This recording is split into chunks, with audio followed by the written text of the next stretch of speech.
Good morning, Matthew. It's Monday, January 9th, and today we'll be talking about zombie fruit flies.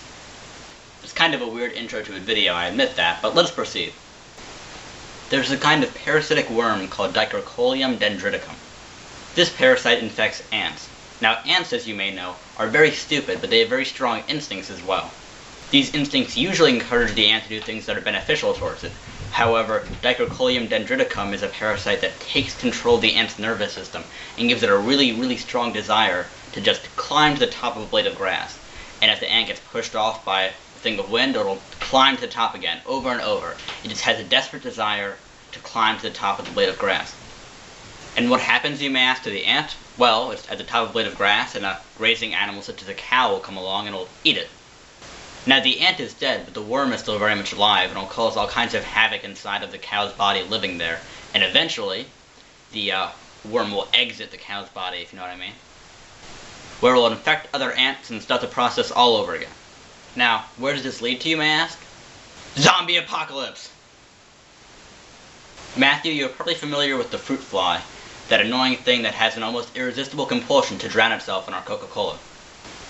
So I'm basically imagining what happened to the ant, but on a much larger scale.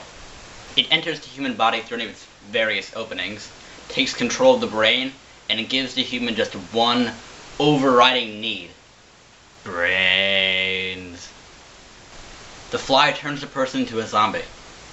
The zombie will then go out, attack living people, and give them a bunch of scratches and bites by which the now matured flies can fly out of the old zombie into the new one, take control, and start the process all over again.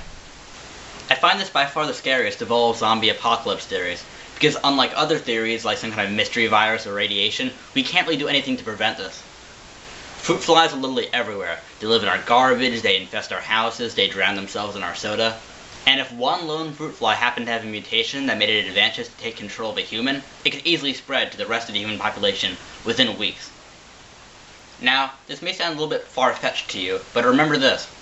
All life is written from the same genetic code, which means that ants and cows and humans are all basically written to the same plan. They're very similar.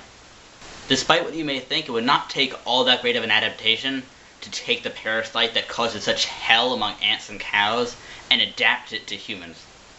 And being humans are now the most popular species of large mammal on Earth, I think it's only a matter of time until natural selection encourages fruit flies to turn us all into zombies. Have I convinced everybody watching that I'm crazy yet? Good. Matthew, I will see you tomorrow on the interwebs, and the day after that, Wednesday, for the 2012 Torty Nerd Fighting in New York. I'm really looking forward to it, and if anybody else out there watching is going as well, please comment. I would love to talk to you. Matthew, LLABA. Live long and be awesome. That's the thing now.